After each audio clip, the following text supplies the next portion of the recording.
That is how you thank a veteran. From dozens of cheering supporters to a caravan led by the Patriot Guard, a nonprofit group called Alamo Honor Flight spared no expense in honoring our World War II veterans from San Antonio with a trip to Washington, D.C. And it was the last Alamo Honor Flight from San Antonio to D.C. over the weekend. A special trip for these veterans to see the World War II memorial, their memorial, which wasn't built until 2004. And we were honored to join them on the 9th and final flight and capture a moment in history from the people who made it America's greatest generation.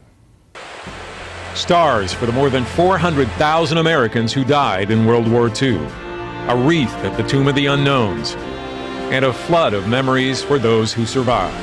I lost a lot of friends that this represents. Their memories are both rich because of their experiences and limited because of their age. Of the 16 million Americans who served in World War II, just over 1 million are still alive, and they're dying at the rate of around 600 a day. I'm just 88. I'm one of the kids of the bunch. Bill Alexander had just made Eagle Scout when he enlisted at the age of 17 and became a Seabee in the Navy. 71 years later, he and his daughter are finally at the memorial to honor World War II veterans, courtesy of the very last Alamo Honor Flight. The people that got this tour together, I salute them.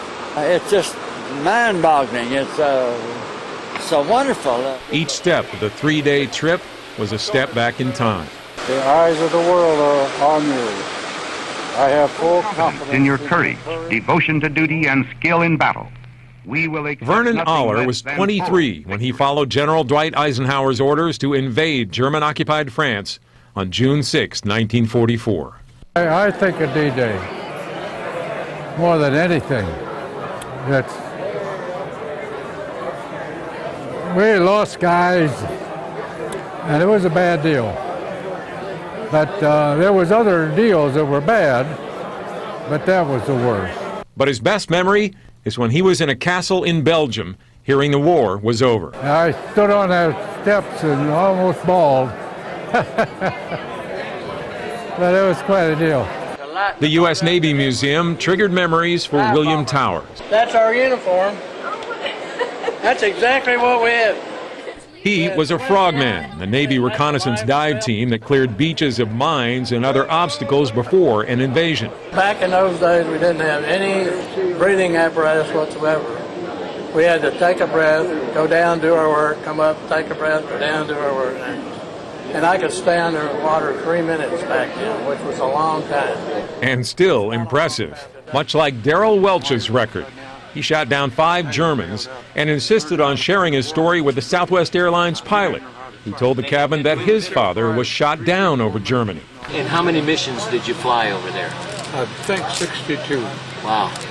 As they shared their history, they met one of their fellow World War II veterans. Former Senator Bob Dole just happened to be at their memorial at the same time. I didn't expect that, and I didn't expect a kiss from Mrs. Dole.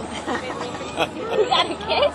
Yeah, I did. 2. Oh. An added treat on a weekend to say thank you. Unfortunately, one of the San Antonio veterans had to spend the weekend in a Maryland hospital, but was released in time to fly home with everyone else and receive a hero's welcome. It was an emotional weekend that allowed some closure to memories suppressed for 6 decades. But mostly, the 4 men and 1 woman were overjoyed and thankful. Oh, I think it is gorgeous. It's beautiful. We're really having a great, great time over here. This is America's greatest generation, 49 World War II veterans. They are our fathers, grandfathers, and grandmothers. They are our heroes who changed the course of world history. Just proud of the country after this trip, more so. But thank you, everybody, for supporting us. And good luck and God bless for the country in the future. Great group. The trip also includes stops at 5 other memorials. It's an exhausting day for anybody, let alone those who are in their 80s and 90s. Yet many of them actually gain strength through these trips because it's an exciting time. At the same time, though, the sad news is that because their age, that's what made this the last Alamo Honor Flight of veterans from San Antonio from World War II who are going to Washington, D.C. We also just want to point out that our Ashley Fancher, our producer, shot that great footage. Yes. And we want to congratulate the Alamo Honor Flight on 4 years of service and thank them and all the medics and the guardians who volunteer. They volunteer, they pay their own way for each veteran's every need. And as you say to the veterans at the end of each flight, mission accomplished.